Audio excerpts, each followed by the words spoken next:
Bonjour à toutes et bonjour à tous et bienvenue sur la chaîne des jeux sur l'hôtel pour le début de partie du jeu Warfighter Modern Shadow War. Donc on a vu la dernière fois la mise en place, on a créé notre escouade composée de 2 soldats, Clark et Howard. Donc aujourd'hui on va voir comment se déroule le début de partie, tout du moins, pour pouvoir voir un peu la mécanique du jeu. Voilà. Ce que j'ai oublié la dernière fois, quelques petits détails que j'ai pu oublier. Clark, donc on l'a vu ensemble, je vais le reprendre ici, démarre le jeu avec 2 points d'expérience, donc ça signifie qu'on lui octroie 2 étoiles, voilà, qu'il va pouvoir utiliser pour payer certains coûts pendant la partie. Autre chose que j'ai oublié d'évoquer, c'est que chaque soldat se retrouve repéré par un marqueur comme celui-ci, donc numéroté 1 ou 2, puisque l'on a 2 soldats. Donc en début de partie, on donne arbitrairement un numéro à chacun de nos soldats. Donc ici, Clark, qui est notre soldat joueur, va avoir le numéro 1. Howard, qui est notre soldat non joueur, aura le numéro 2, de façon à ce qu'on puisse les repérer grâce à un autre marqueur identique dans les différents lieux que l'on placera au cours de la partie. Tac. Et le numéro 2 pour Howard. Donc en début de mission, on place nos soldats sur la carte mission.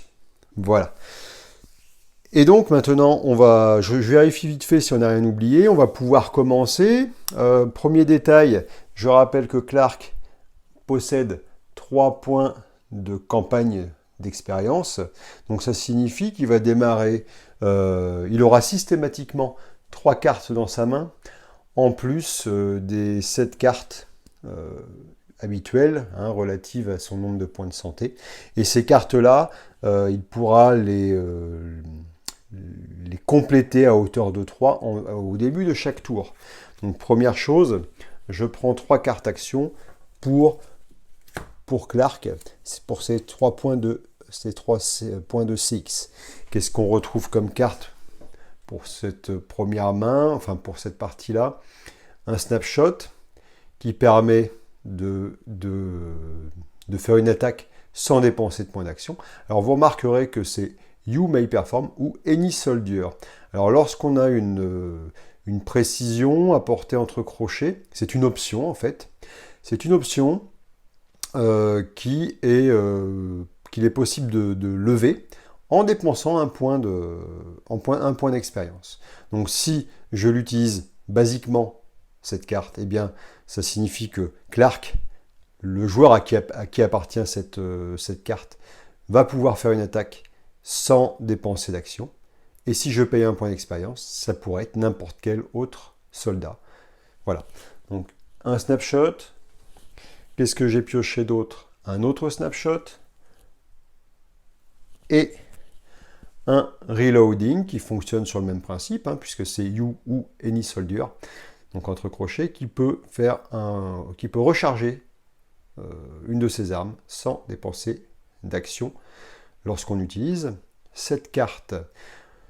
Voilà, donc ça ce sont les 3 cartes liées à l'expérience de Clark. Maintenant on va piocher pour Clark les 7 cartes de sa main. Donc 1, 2, 3, 4, 5, 6, 7. 7 cartes de sa main. Hop là, le deck qui fiche un peu le camp. Alors, qu'est-ce qu'on retrouve dans cette main? Un stealth skill. Un stealth skill qui me dit que play when you ou n'importe quel soldat déclare une attaque discrète. Et donc cette attaque automatiquement va aboutir sur un lancer de 10 pour l'attaque et de 6 pour vaincre la couverture. Pour le jouer, par contre, il y a un coût de couverture de 1. Ça veut dire qu'il faudra que je défausse une carte si je veux pouvoir jouer cette carte-là. Donc si je veux déclarer une attaque stealth ou suppressed en fonction de ce qui est indiqué sur, sur mes armes. Par exemple, si je prends le M17, ici, le pistolet M17, il est clairement indiqué ici, suppressed. Donc je peux utiliser la carte Stealth Skill pour faire une attaque, on va dire, qui sera automatiquement réussie, dès lors que j'ai à lancer les dés, on en reparlera tout à l'heure, avec ce pistolet-là. Voilà, donc on reviendra là-dessus lors des attaques. Donc Stealth Skill, un location marker, donc qui me demande de défausser cette carte et de piocher une carte du deck de lieu, d'accord. Follow me, donc avec un coût de 1, play une fois que vous, ou n'importe quel soldat, si on paye un coût d'une expérience, effectue un kill avec une suppressed attack, donc avec une de nos armes affligées de l'adjectif suppressed. Jusqu'à la fin du tour, on réduit le coût d'entrée de tous les lieux par 2. Intéressant. Take cover, payez un point d'expérience pour jouer cette carte, à jouer après que vous, ou n'importe quel soldat, donc dans ce cas-là, ça coûtera un deuxième point d'expérience. Lance les dés pour une attaque de la part d'une carte hostile, pour annuler cette attaque. Intéressant. Too quiet, trop calme, ça ne peut être joué que s'il n'y a pas de soldats, d'ennemis en jeu. Tous les soldats gagnent une action supplémentaire au début at the start of the soldier turn, the first time. Donc au début du tour du soldat, lorsque un ennemi entrera en jeu pour la première fois. Hold, play at the start of the soldier turn. Donc à jouer en début de tour. Si pendant ce tour-là, on ne fait pas de bruit, donc si la piste de bruit n'augmente pas, on pourra alors baisser de 4 la piste de bruit à la fin du tour. Et un autre location marker. Donc, ce que je vais faire, je vais disposer ces cartes-là devant, sous vos yeux. Clac. Donc, je vais mettre de côté les location markers. Voilà. Hop. Et donc, je vais défausser mes deux location markers pour piocher 2 cartes de lieu. Ça, c'est quand même bien d'avoir ça dès le départ, et donc je défausse les marqueurs, puisque on ne peut pas avancer dans la mission si on ne peut pas placer de lieu. Donc je pioche les 2 premiers lieux. Donc ça, ce qui est marqué sur notre carte, sur notre marqueur de lieu, ça ne coûte pas d'action, d'accord? Tout ce qui coûte une action, c'est soit ce qui est précisé dans le rulebook, hein, soit le coût de l'action est précisé aussi sur la carte. Voilà. Donc, qu'est-ce que j'ai pioché comme carte de lieu? Un lotissement ouvert, je crois, open lot, pour lequel il n'y aura pas de jet de renfort. Donc ça, c'est assez intéressant parce que à chaque fois qu'on a une carte lieu sur lequel on a un ou plusieurs soldats, on est obligé de faire un jet de renfort au début du tour des ennemis. Donc là, il n'y en aura pas. Le coût d'entrée est quand même relativement élevé, hein, puisqu'il est à 4. Par contre, pour le jouer, ça nécessite de dépenser une action et un point d'expérience. C'est un lieu de nature, et lorsqu'on le met en jeu, on doit baisser le compteur de bruit de 2. Et donc, lorsqu'on va faire un lancement de renfort, ben, il n'y en aura pas ici, hein, il n'y en aura pas, mais si toutefois on doit faire entrer des hostiles en jeu, vous vous rappelez, en fonction de la valeur qu'on a dépensée de points de ressources au départ, au début de la partie, quand on a fait notre escouade, on était à 74, eh bien il faudra rentrer non pas 2 cartes hostiles, hein, mais pour une valeur de 2 d'ennemis. Ok, donc une carte assez intéressante, dans le sens où c'est un lieu, bien sûr, alors elle est un peu chère, mais elle implique qu'il n'y aura pas de renforcement en cours de partie. Slum, je ne sais pas ce que ça veut dire, slum, peu importe. Donc un renforcement de 1, un coût d'entrée qui est négligeable, puisque nos 2 soldats ont de quoi payer largement, un point d'expérience à jouer, c'est une structure et dans lequel on peut avoir des dommages collatéraux. Ça, faudrait que je regarde dans la liste des mots-clés, dommages collatéraux. Voilà, donc on a nos deux lieux. Alors, est-ce que c'est intéressant de jouer Open Lot tout de suite? One action. Alors l'avantage c'est qu'il n'y a pas de renfort qui arriverait. On paye une action, on paye un point d'expérience. Alors ça ferait perdre le retrait de bruit. Mais on a quand même pas mal de lieux sur lesquels on doit avancer. Donc c'est pas mal de pouvoir le jouer peut-être assez rapidement. Ok, donc on va mettre ça de côté ici. Donc voilà. Voilà pour nos mains. Que dire d'autre? Alors oui, les actions qu'on peut faire pendant le tour des soldats, ce sont les suivantes. Alors de base, hein, sauf indication contraire sur les cartes, donc je vous le répète, les soldats peuvent effectuer jusqu'à 2 actions par défaut. Pour Howard, eh bien, Howard, je vous rappelle que lui, tant qu'il a 4 points de vie ou 3 points de vie, il peut en effectuer 3, mais Clark, lui, ne peut en effectuer que 2. Donc les actions qui coûtent quelque chose, c'est quoi? Eh bien, on peut déjà, lorsqu'on en a un sur soi, enlever un pion suppressed. Pion suppressed, c'est celui-ci. Alors, qu'est-ce que c'est que ce pion suppressed? Je ne sais plus si je vous l'avais dit lors de la dernière vidéo.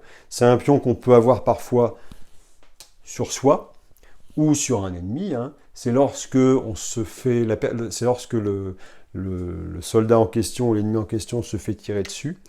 Il n'est pas tué, mais que soit la couverture, soit le lancer d'attaque a réussi, et non pas les deux. Dans ce cas, il se met à couvert, et donc il ne peut pas faire autre chose, puisqu'il est planqué, en attendant que l'orage passe. Donc une des actions possibles, quand on joue nos soldats, c'est d'enlever un marqueur de suppression. Ça coûte une action. On peut recharger une arme, ça coûte également une action. On peut désenrayer une arme, j'ai jamais eu le cas de figure encore. On peut attaquer, donc faire une attaque, ça coûte une action également.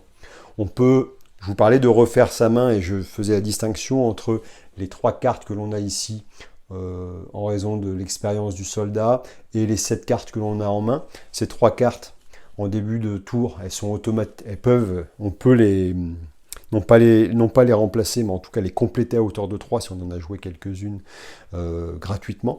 Par contre, c'est cette carte, si on veut soit refaire sa main, c'est-à-dire défausser et repiocher, soit compléter sa main à hauteur du nombre de points de vie, ça coûte une action. Donc on peut défausser autant de cartes souhaitées et en piocher autant que la valeur de health du soldat. On peut mettre en jeu une carte location qui possède un coût. Quoi d'autre? On peut bouger vers un lieu adjacent en payant son coût, et ça on peut le faire une seule fois par tour. D'accord? Ça peut ou pas coûter un point d'action. On peut défausser autant de cartes souhaitées, ça je l'ai dit, pardon, mettre en jeu une carte location possédant un coût, bah ça je viens de le dire aussi. Non, il y avait un truc que j'avais vu sur ma feuille que j'avais zappé. Une fois par tour uniquement s'il y a un soldat dans la location précédente. On génère les hostiles présents dessus jusqu'à... Oui, alors, quand on bouge dans un lieu, on paye le coup et en plus, on va découvrir quels sont les ennemis qui sont présents sur ce lieu. On peut soigner si on a une blessure, si on a de quoi la soigner. Et on peut payer les coûts de certaines cartes. Voilà. Donc, ce qu'on va faire... Pour commencer, on va peut-être commencer donc... Ah oui, autre détail, la main ici, de cette carte que j'ai piochée, appartient à Clark. C'est donc Clark qui joue ces cartes-là. Si par hasard je fais 2 actions avec Clark et que c'est au tour de Howard de faire ses actions, Howard, lui, ne pourra pas utiliser les cartes actions, bien que je les ai mises sous ses cartes à lui, hein, mais ça c'est la gestion de l'espace qui est comme ça. Donc Howard, lui, ne pourra pas utiliser les cartes actions. Tiens, d'ailleurs, j'ai oublié de mettre des marqueurs aussi, des marqueurs actions pour chacun. Donc chaque joueur, ça je vous l'avais dit quand j'avais fait le déballage, hein, quand je vous avais montré, chaque soldat se retrouve avec autant de marqueurs actions, action ou action used, se retrouve donc doté d'autant de marqueurs action qu'il a de points d'action. Donc Clark, par exemple, on va les mettre là pour lui, on va les mettre sur lui plutôt, ou à côté, On va les mettre sur la carte, ce sera plus simple. Il a 2 points d'action. Voilà. Pendant que Howard, lui, a 3 points d'action. Voilà. Donc ça, c'est assez important aussi pour repérer où nous en sommes. Bien, et ben, qu'est-ce qu'on va faire pour cette première action? Alors, on peut commencer avec n'importe qui. On peut dire, tiens, Clark va faire une action. Paf, il fait son action. Ensuite, on peut dire, Howard va faire une action. Tiens, et puis il va en faire une deuxième. Puis Clark va faire sa deuxième action. Puis Howard sa troisième. Il n'y a pas d'ordre. Il n'y a pas d'ordre préétabli. Ça, c'est en fonction de la stratégie qu'on souhaite mettre en place. D'accord, qu'on choisit qui fait son action ou ses actions avant l'autre, etc. Voilà. Donc, nous, ce qu'on va faire pour commencer, on va prendre Clark, qui va mettre en jeu un lieu. Il va mettre en jeu un lieu. Comment est-ce qu'on va faire ça? Écoutez, on va commencer avec... il a combien de déplacements? Il a 3, Howard a 2. Ok, donc on va mettre en jeu l'open lot, d'accord, qui nécessite une action et un point d'expérience pour être joué. Donc on va utiliser une action que je retourne donc ici, une action de Clark, ok, et un point d'expérience, donc il en avait 2. Je retourne, paf, il se retrouve avec un dernier point d'expérience. Donc, une action et un point d'expérience pour être joué. On recule le compteur de bruit de 2, mais il est déjà au minimum, donc on ne va pas y toucher. Et on va s'occuper de la ligne ici, 50-74, 2 hostiles. Alors, comment ça se passe? Donc déjà, je mets mon lieu ici. Ensuite, je vais prendre mon deck ici, hostile. Je dois mettre en jeu, donc, une valeur d'hostile totale, au moins égale à 2, au fur et à mesure que je pioche. Donc si je prends le dos de mes cartes hostiles, qu'est-ce que j'ai? Hop là. En haut à droite, là, ici, j'ai une valeur. C'est ça la valeur de carte hostile. Donc là, j'ai un point de valeur. Cette carte, elle va entrer en jeu. Et là, j'ai un autre point de valeur. Okay, si par hasard, j'avais pioché d'abord une carte à 1, décidément, puis une carte à 3, ça aurait fait un total de 4, je mets les 2 cartes en jeu. Donc là, j'ai un point ici, j'ai un point ici, ces 2 cartes vont entrer en jeu face cachée. Clac. Et on va les faire entrer en jeu sur le lieu qui vient d'être mis en jeu. Donc voilà, ça c'est une première action. Si on regarde rapidement, il y a des valeurs de déplacement, ça on verra pendant le tour des ennemis. Il y a des valeurs de recherche pour voir s'il y a des soldats, donc des ennemis pour les ennemis, dans le coin. Il y a une valeur d'évasion qui nous permet, si on paye la valeur d'évasion, ça nous permet de défausser cette carte. Et il y a une valeur d'alarme. Ça, c'est lorsque on leur tire dessus et que ils prennent leurs jambes à leur cou pour aller déclarer l'alarme. Donc voilà pour cette carte-là. Et pour l'autre, on a le même principe, ou presque, puisque donc toujours le déplacement, toujours la valeur de recherche. Ici, on a 2 réticules. Tout à l'heure, on en avait 2 également. Oui, c'est important. On a des valeurs d'attaque. D'accord, donc lorsqu'on a 2 réticules de présent, d'encore vivants, on va dire, les lancers sont les suivants. Donc c'est des attaques à distance 0. Donc si le dé d'attaque est à 6 ou moins, le coup est manqué. Si c'est à 7 ou plus, ça inflige une blessure dans le cas où il y a 2 réticules de présent. Quand il n'y en a plus qu'un, on est à 3 ou moins pour un raté et à 4 ou plus pour une réussite. Assez coriace, donc les valeurs d'évasion. Fearless, je ne sais plus ce que ça veut dire dans le jeu. C'est un mot-clé, je vais regarder rapidement. Donc, Fearless, est-ce que je vais le trouver? Si je ne le trouve pas, je ne vais pas m'éterniser. Alors, une carte hostile avec le mot-clé Fearless n'est pas affectée par les résultats Suppress. Ah oui, donc c'est pas rien. Ça veut dire que ce que je disais tout à l'heure ne s'appliquerait pas sur cette unité-là. En tout cas, tant qu'elle est face cachée, puisque de l'autre côté, une fois qu'on l'aura retournée, on aura des statistiques et des indications différentes. Bien, donc première action, on a mis ce lieu en jeu. Deuxième action, ce qu'on va peut-être pouvoir faire, on va peut-être bien demander à un de nos soldats de se déplacer. On va faire se déplacer, par exemple, Howard, qui va faire sa première action. Sa première action, ça va être le déplacement. Donc quand on fait un déplacement, on utilise une action.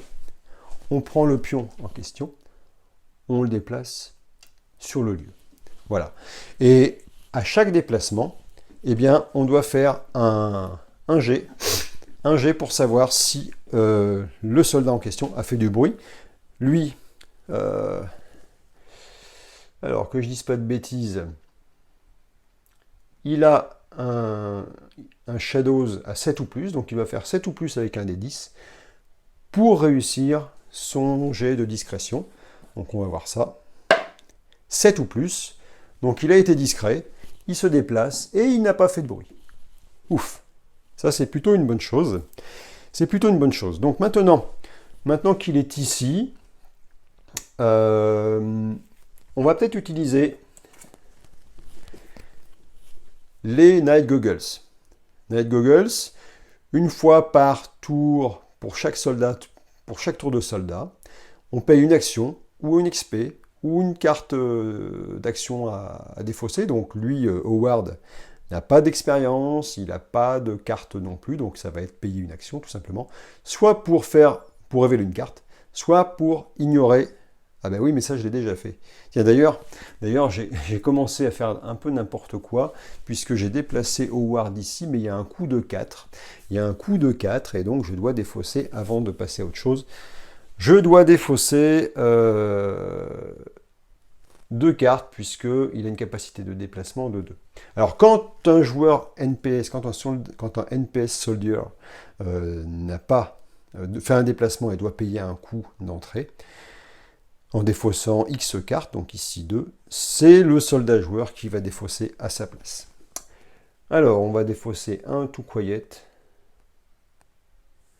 et on va défausser un Hold. Voilà.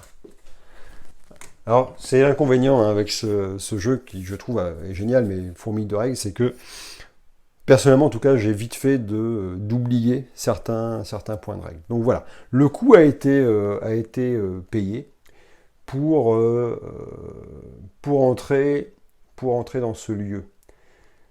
Et en plus, ah ouais, c'est là où c'est pas cool, mince. Donc, je voulais utiliser les Night Goggles tout à l'heure pour faire une révélation, mais le problème c'est, une fois par tour par soldat, on paye une action, une expérience où on défausse une action card, soit pour révéler ou pour ignorer les pénalités d'entrée de nuit ce tour. Donc du coup, eh bien, on va utiliser une deuxième action pour pouvoir enlever le coût, la pénalité d'entrée. Voilà. Donc tant pis, c'est pas grave. C'est pas grave, c'est extrêmement gênant, mais parce que j'aurais bien voulu le révéler tout de suite. Mais on va faire avec. Il nous reste une action de chaque côté. Je vois pas trop ce que je vais pouvoir faire avec Howard, là, comme ça. Alors oui, ici, je pourrais très bien attaquer. Sauf que attaquer une carte qui est face retournée, c'est pas forcément une bonne idée. Déjà parce que on l'avait vu la dernière fois, je vous avais montré que certaines cartes ennemies peuvent tout simplement être des ombres qui ne représentent pas de menace finalement. Et donc dans ce cas-là, on dépense une balle pour rien et une action pour rien. Et en plus, voilà, moi j'estime que c'est pas forcément une bonne idée que d'attaquer. Et c'est peut-être se faire repérer un petit peu tôt dans la partie si des fois on loupe. Moi je préfère largement prendre le temps de révéler, voir à qui on a affaire, de tirer, sachant qu'on peut aussi avoir affaire à des civils, hein, et c'est pas forcément une bonne chose de les zigouiller. Donc pour l'instant on va rien faire d'autre avec l'ami Howard. Clark, lui, va faire sa deuxième action, et on va également le déplacer. Donc, on a un coût de 4 pour le déplacement. Il a 3 en capacité de déplacement. On va peut-être garder les snapshots, hein. Pour l'instant, je vais peut-être aussi enlever un reloading, puisque pour l'instant, je n'ai pas besoin de recharger. Donc, pour payer le coût manquant, alors non pas le coût manquant par rapport au coût d'entrée. Et je dois également payer un coût pour ignorer la pénalité. La pénalité liée à la nuit, pardon. Ah, et lui, par contre, ah oui, mais c'est pas lui que j'aurais dû mettre ça. Lui, par contre, il pourra utiliser ses Night Goggles une fois de plus pour chaque tour. You may use your Night Goggles one extra time each soldier turn. Donc, on a un coût à payer avec les Night Goggles. Qu'est-ce qu'on va pouvoir défausser? Alors, je ne vais pas défausser le lieu. On va défausser le Follow Me. Voilà. Ah, et comme il s'est déplacé, eh bien, on va faire un jet de discrétion. Donc, il est à Shadow 7 ou plus. Mais, il a ses covered gear, un équipement de couverture, qui me permet d'ajouter 2 au lancer de Shadows. Et j'ai également un mouvement silencieux qui me permet d'ajouter 3 à mes Shadows Roll. Donc ça veut dire que j'ajoute 5. J'ajoute 5. 5 et un 6. Formidable. Vraiment un lancer pourri. Sachant que 0 c'est égal à 10 hein, dans ce cas-là. Je regarde si j'ai rien oublié. Non, 1, 2, 3, 4, 5. Non, c'est vraiment nul. C'est vraiment nul. Donc, eh bien, dans ce cas-là, sur la piste de bruit, ici à droite, je vais faire grimper le bruit de 1. Et lorsque le bruit grimpe de 1, je lance un des 10 pour savoir si ça a attiré l'attention ou pas. Donc, alors le D10, qu'est-ce qu'il me dit hein, comme dit la piste, pardon. Je lance un D10. Il n'y a aucune chance, non, pour que les ennemis aillent déclencher l'alarme. Et si je fais 1 ou moins, donc 1, alors ils seront à l'arrêt en disant tiens, j'ai entendu quelque chose. On va essayer de ne pas faire 1, ça serait bien. Voilà, on fait 6. Donc le petit bruit qu'a fait Clark en se déplaçant n'a aucune incidence. Voilà, donc ensuite, ici, on a donc Howard qui peut encore faire une action. Qu'est-ce qu'on avait dit? J'estime que ça vaut pas le coup d'attaquer. Qu'est-ce qu'il peut faire d'autre? C'est quand même dommage. C'est quand même dommage, mais d'un autre côté, voilà quoi. Voilà. Bon, on va s'arrêter là pour les actions de notre escouade ce tour-ci, et on va passer au tour des ennemis. Donc le tour des ennemis, comment ça se passe? Première étape, alors c'est tout ce que je vais vous dire là est marqué dans ce cadre ici, hein, qui est en haut à droite. Donc tour des ennemis, première étape, c'est le Reinforcement Roll. Donc on prend le lieu, on regarde la valeur de Reinforcement Roll. Alors là, il n'y en a pas, donc on ne va pas faire cette partie Reinforcement Roll. Si toutefois on avait pris un lieu avec des valeurs de Rain Roll, comme celui-ci, d'accord, on aurait alors dû prendre la carte hostile suivante sur le paquet, on regarde sa valeur en haut à droite qui est égale à 1, on lance un D6, et si la somme de la valeur de l'ennemi plus le résultat obtenu au dé est compris dans la fourchette de Rain Roll, alors l'ennemi est mis en jeu. Si ce n'est pas le cas, il est défaussé. Donc là, pas de Rain Roll, c'est une bonne chose. Est-ce qu'on a une attaque? Eh bien, pour l'instant, non, il n'y a pas d'attaque, puisque nos deux ennemis n'ont aucune connaissance. Ah oui, alors tiens, un petit détail que j'ai oublié encore une fois. Quand on met un ennemi en jeu comme cela, on doit lui mettre un état. Et pour l'instant, on va lui mettre un état quand il arrive et qu'il n'est pas au courant justement que nous sommes dans les parages. On lui met un marqueur unaware, donc ignorant, ils ignorent qu'on est présent. Ce jeton unaware peut être retourné en pauses. Si tout à l'heure, par exemple, si j'avais loupé, si le lancer pour le déplacement avait été loupé, il aura entendu quelque chose, on l'aurait mis sur pauses. Et le troisième état existant, j'en avais déjà parlé, j'ai déjà utilisé l'expression, en tout cas, c'est le going alarm.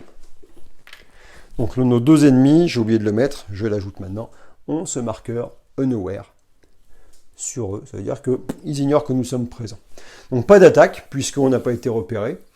Ensuite, on va faire la partie mouvement pour chacun. Donc chaque ennemi a, je vous l'avais déjà dit, en haut à gauche, une fourchette de déplacement. Donc on lance un dé 10. Ici, si on a 5 ou 6, l'unité ne bougera pas. Si on a moins de 5, elle ira à gauche. Si on a plus de 6, elle ira à droite. Donc voilà, je vais faire ça pour cette première unité-là. Clac. Donc, cette unité va-t-elle bouger? On obtient un 1, donc elle se déplace vers la gauche. Donc elle vient ici. Elle est au niveau de la carte de mission. Petite information. Si une carte ennemie se retrouve à être déplacée plus à gauche que la carte mission, ou plus à droite que la carte extraction, je crois. Je ne sais plus si c'est extraction ou mission, il faudra que je revérifie ça. Mais dans ces cas-là, la carte est défaussée, l'ennemi en question est défaussé du jeu, et on ne gagne pas d'expérience. Donc, on a les mêmes valeurs pour l'autre ennemi. Donc 5 ou 6. On obtient un 8. Donc l'ennemi suivant va se déplacer par ici. Ok, donc on n'a plus personne en face de nous, c'est bien et c'est pas bien, puisqu'on ne va pas pouvoir facilement effectuer une opération de repérage, on va pas pouvoir facilement découvrir cette carte en tout cas, et dans le même tour, attaquer par exemple, il va falloir y réfléchir. Donc une fois qu'ils se sont déplacés, on a ensuite ce qu'on appelle les night activities, les activités de nuit. Donc si, dans ces cas-là, sur cette phase-là, si nos jetons sont sur pause, on va les faire retourner sur unaware. On va avancer la partie going for alarms, mais là on n'y est pas, et on va ajuster le bruit. Alors pour ajuster le bruit, nos unités ennemies ont une valeur de search, ou une ou plusieurs valeurs de search.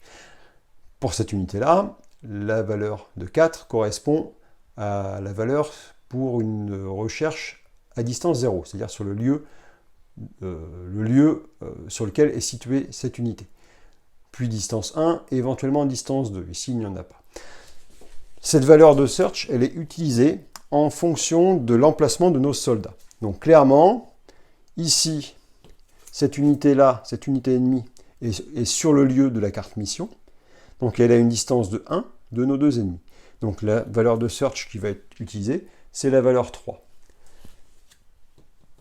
Ici, cet autre ennemi a une valeur de search égale à 3 pour une range à 0. Donc s'il n'a pas de valeur search pour une distance pour la distance à laquelle sont situés nos soldats, dans ce cas on utilise la valeur la plus élevée. Donc ici ça fait qu'on a un total de valeur search égal à 3 plus 3, 6. On prend ensuite la carte mission. La carte mission, elle nous dit quoi? C'est ce petit tableau-là qui va être pris en compte pour la partie d'ajustement du bruit. Si le lieu le plus avancé est la carte mission ou sur l'emplacement numéro 2, ce qui est notre cas, numéro 2, alors la valeur d'activité est égale à 8. Et ensuite, on fait le calcul valeur totale de search obtenue moins valeur de l'activité. Donc ici on était à 6 moins 8, on est donc à moins 2, et ça nous donne la valeur de laquelle on doit avancer ou reculer le jeton bruit. Donc on est à moins 2, on va reculer le jeton bruit ici. Donc pour l'instant tout va bien. Alors après, dès lors qu'on bouge le jeton bruit lors de cette phase du jeu là, ça ne nécessite pas de faire un quelconque lancer de dés. Hein. C'est pour la suite. Ça peut compliquer les choses ou simplifier les choses pour la suite du jeu. Voilà. Donc l'ajustement du bruit c'est fait. On enlève après les jetons suppressed. Il n'y en a pas. L'alarme n'a pas sonné, donc on ne s'occupe pas de ça. On en est donc à la dernière ligne. Advance Mission Timer. Donc on passe donc de 12 à 11. Et là, on a vu un tour complet. Tour des soldats. Tour des ennemis. L'étape suivante, eh bien, ça sera à nouveau le tour des soldats. Je vous propose d'en rester là parce que ça fait un petit moment que je tourne, hein, ça fait une grosse demi-heure de vidéo, ça me semble pas mal comme format. Donc on va en rester là pour l'instant, on reprendra cette partie un petit peu plus tard, ça sera l'occasion de faire une autre vidéo. J'espère en tout cas que ce début de présentation de partie vous a plu. N'hésitez pas à mettre un petit pouce en l'air si c'est le cas, à me laisser des commentaires si vous le jugez nécessaire, et je vous dis à très bientôt pour la suite de cette partie. Ciao ciao!